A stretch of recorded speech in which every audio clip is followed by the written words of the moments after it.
Hello students, today we will be doing a very important question on dissolution, which is a tricky question.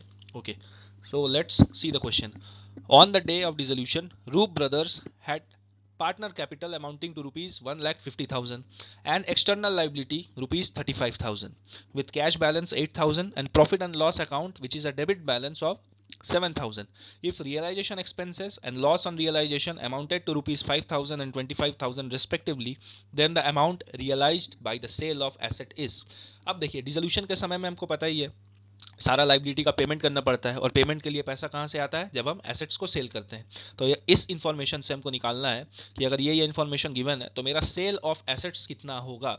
अब एक चीज याद रखिएगा, cell of asset जो है हम लोग दो जगह उसको शो करते हैं, एक खुद रियलाइजेशन अकाउंट में और एक आपका बैंक से अगर पेमेंट हुआ होगा तो बैंक अकाउंट में, लेकिन यहाँ पर क्या दिया गया है कैश अकाउंट, तो कैश अकाउंट में। ठीक है, तो सबसे पहले हम लोग को क्या करना पड़ेगा, the first thing we need to do is जितना भी हम लोग के पास इंफॉर्मेशन है we need to assemble it. ठीक है, तो सबसे पहला इंफॉर्मेशन क्या है, ओपनिंग कैपिटल दिया गया है रूप ब्रदर्स का 1,50,000, लेकिन याद रखिएगा हम लोग कैश अकाउंट को एडजस्ट करेंगे ना तो हम लोग को क्लोजिंग वाला अकाउंट चाहिए, क्योंकि पेमेंट जो होता है पार्टनर कैपिटल का लास्ट में जाके वो सीडी वाला अमाउंट होता है, बीडी वाला अमाउंट नहीं होता।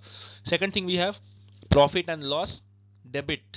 ठीक है, डेबिट बैलेंस है तो ये तुम आपका क्या है, लॉस का है।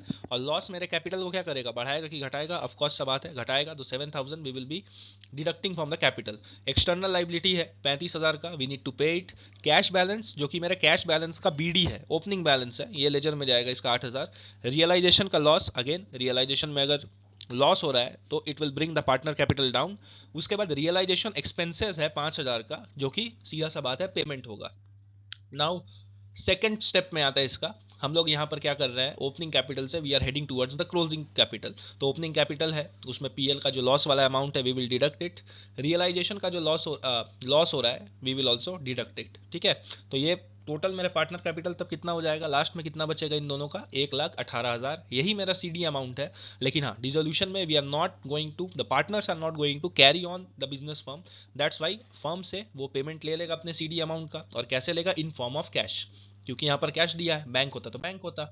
Now we are heading towards the final step. अब इसको आप ध्यान से समझिएगा। ठीक है, कैश मेरा एसेट होता है, एसेट का डेबिट बैलेंस होता है। ठीक है, इसीलिए मेरा ओपनिंग बैलेंस जो है डेबिट साइड है 8,000 का, टू बैलेंस बीडी, जैसा कि आप देख सकते हो। अब आप राइट साइड में आ जाओ, यहाँ पर मैंने ए बी करके मार्किंग किया हुआ है ताकि आपको आसानी हो। तो अब बी बी में देखो, by realisation account, payment of external liabilities. ठीक है, लाइबिलिटी का जब भी पेमेंट होता है तो सबसे पहले हम रियलाइजेशन में उसको ट्रांसफर करते हैं, फिर ही ना पे करते हैं। तो अगर रियलाइजेशन अकाउंट में यहाँ पर टू कैश आया होगा तो कैश अकाउंट में क्या आ जाएगा, by realisation 35,000। Same goes for realisation expenses, my cash is going out, तो बाई रियलाइजेशन अकाउंट हो जाएगा 5,000 का, क्योंकि रियलाइजेशन अकाउंट में हम लोगों ने टू कैश दिखाया होगा 5,000 पेमेंट करते समय।